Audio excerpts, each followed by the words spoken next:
Hi hello నమస్తే welcome to Anantha TV.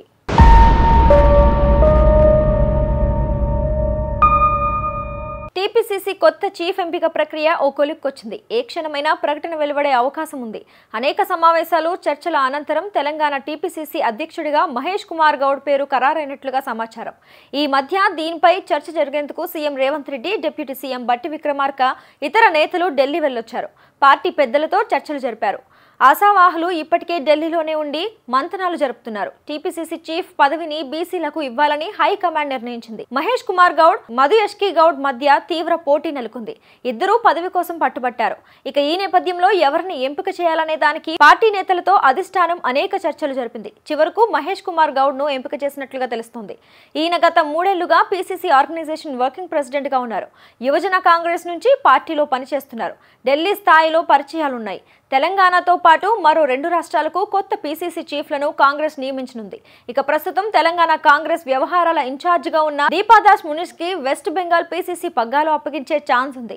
Telangana వ్యవహారాల ఇన్ఛార్జిగా ఛత్తీస్గఢ్ మాజీ సీఎం భూపేష్ బఘేల్ వచ్చే అవకాశం ఉంది. ఇక కేసీ వేణుగోపాల్ కు కేరళ పీసీసీ అధ్యక్ష పదవి దక్కే ఛాన్స్ ఉందని ప్రచారం జరుగుతుంది. ఈ నియామకాలపై ఏ క్షణమైనా ప్రకటన వెలువడే ఛాన్స్ ఉంది.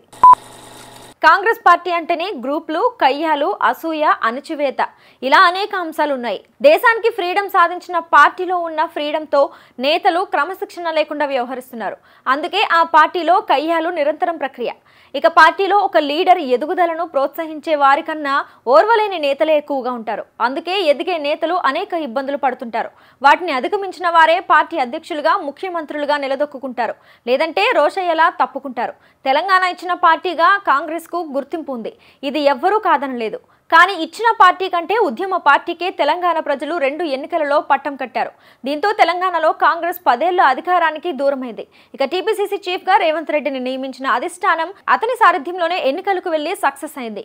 లోక్సభ ఎన్నికల్లోనూ 8 స్థానాలు సాధించింది. టీపీసీసీ చీఫ్ గా రేవంత్ కు పగ్గాలు అప్పగించినప్పుడు చాలా మంది సీనియర్స్ వ్యతిరేకించారు. అసలైన కాంగ్రెస్ వాదుల పేరిట గ్రూప్ కట్టారు. డబ్బులు పెట్టి తెచ్చుకున్నారని ఆరోపించారు. కానీ వాటిని అధిగమించుకుంటూ రేవంత్ రెడ్డి కాంగ్రెస్ ను అధికారంలోకి తెచ్చారు.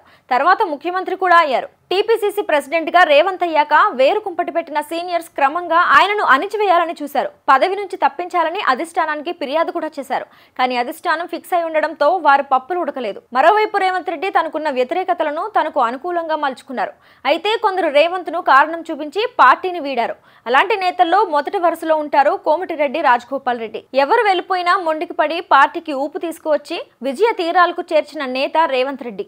మళ్లీ కాంగ్రెస్ గెలుస్తుందని తెలిసిన తర్వాత బెల్లం చుట్టూ ఈగలు ముసినట్లుగా ఇతర నేతలు వచ్చి చేరారు. అలాంటి వారిలోనూ ఉన్నాడు కోమటిరెడ్డి రాజగోపాల్ రెడ్డి. పదవి తప్పితే ఆయనకు మరో రాజకీయం తెలీదు. అందుకోసమే కూర్చున్న కొమ్మను కూడా నరుక్కుంటాడు. తెలంగాణలో సీఎంగా రేవంత్ రెడ్డి బలపడుతున్నారు. అది కాంగ్రెస్ పార్టీకి, అందులో లీడర్ గా ఉన్న కోమటిరెడ్డి రాజగోపాల్ రెడ్డికి నచ్చడం లేదు.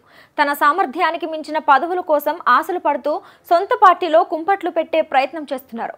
ఆయనకు మంత్రి పదవి కావాలంటే ఆయన సోదరుడి పదవిని తీసేయాలి. పోనీ ఇద్దరికి ఇవ్వాలంటే పార్టీకి ఆయన విధేయుడు కాదు. కొన ఊపిరితో ఉన్న పార్టీ పీక నొక్కడానికి బీజేపీతో కలిసి మునుగోడు ఉప ఎన్నిక తెచ్చిన గనుడు. ఇక రేవంత్ రెడ్డి ముఖ్యమంత్రిగా తనదైన ముద్ర వేసుకున్నారు. పథకాల అమలుతో పాటు హైడ్రా వంటి నిర్ణయాలతో ఆయన ప్రజల్లో ప్రత్యేకమైన ఇమేజ్ ను కూడా తెచ్చుకుంటున్నారు. మిగతా వారు ఆయనకు దూరంగా ఉండిపోతున్నారు. రేవంత్ కాకపోతే ఇంకెవరు అన్న ప్రశ్న వస్తే, రేవంత్ లేకపోతే ఇంకెవరు ఉండరన్న సమాధానం వస్తోంది. అందుకే మోసాలకు అలవాటు పడిన లీడర్స్ కొత్తగా పుకార్లు రేపుకుంటున్నారు. ఉక్కుపోతకు ఈ పుకార్ల ద్వారా స్వంతతను పొందుతున్నారు.